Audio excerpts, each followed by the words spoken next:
I repeat, forgiveness, the attribute of the strong. Ananya. Forgiveness, the attribute of the strong. Now, my speech title is taken from the very famous quote written by none other than Mahatma Gandhi, which goes like this: "The weak can never forgive. Forgiveness is the attribute of the strong." A very good afternoon to everyone present here. Before starting my speech, I would like to ask you two questions. One, how many of you have apologized in life? Please raise your hands.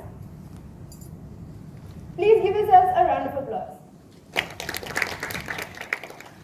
I asked you to clap for yourself because it takes a very strong person to apologize to someone. Now for my next question. You don't have to raise your hands, but just think about it. How many of you have forgiven someone, even if he or she has not apologized to you? Before you leave this room today, I look forward to ignite a spark in you to make you think that you will forgive. Forgiveness is not always easy. At times, it feels harder than the hurt suffered to forgive the one who inflicted it. And yet, there is no peace in this world without forgiveness. So today, I have two main aspects to talk about. One, why can't some forgive? And two, the power of forgiveness. Well, according to me, there are two reasons as to why some people cannot forgive. One, the first reason is that they simply expect an apology.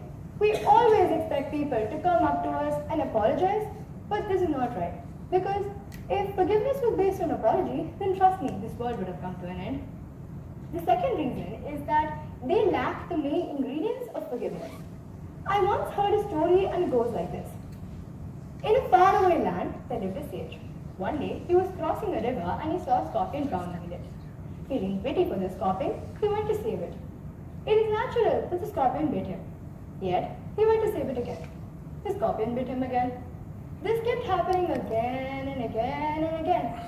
A passerby devotee saw this and asked the sage, "Holy sir, what are you doing? Why are you risking your life to save the scorpion?" But the way the sage looked at this was very different. He said, "If this little scorpion cannot let go its character of biting me, how can I let go my character of helping it?"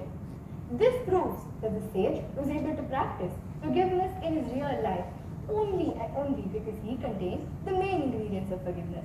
And that is love and compassion. It is said that there is no forgiveness without love and no forgiveness without love. The next thing that I want to talk about is the power of forgiveness. You can gain three powers by forgiving someone. The first power is that you can lead a happy and healthy life. When you forgive for someone, in no way do you change the past, but you sure to change the future. The second power that you gain when you forgive someone is you come out of their control. The most important thing that I learned by writing this speech is that forgiveness is something that when you do it, you free yourself to move on.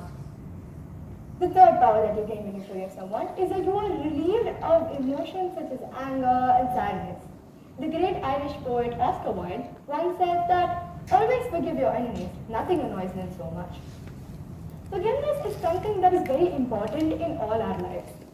So I, Ananya, Venkatraman, as a gavel, as a youngster, have a small appeal for all of you. We have all faced pain and hardship in life, but we should learn to forgive the ones who inflicted it. Not because they asked for our forgiveness, not because they deserve our forgiveness, but only and only because we cannot move on without forgiving them. It shows our maturity level. Our forgiveness speaks highly about us. So this reminds me of this thing that I read in WhatsApp. So if a person knows he is wrong and he apologizes and accepts his mistake, if a person knows he is wrong and he apologizes and accepts his mistake, then he is called a gentleman. But if a person knows he is right and he apologizes and still accepts his mistake, if a person knows he is right and he apologizes and still accepts his mistake, then unfortunately he's a husband. So forgiveness is a mental and spiritual process. It means no longer feeling angry at someone else or at yourself. It involves the feeling of the person who forgives and the person who is being forgiven. If we can forgive people and use those experiences in our real lives to make us better people, it is invaluable. I read this article and it said, holding a grudge does not make you strong, it makes life better. But forgiving someone doesn't make you weak, it sets you free. Darkness cannot drive out darkness.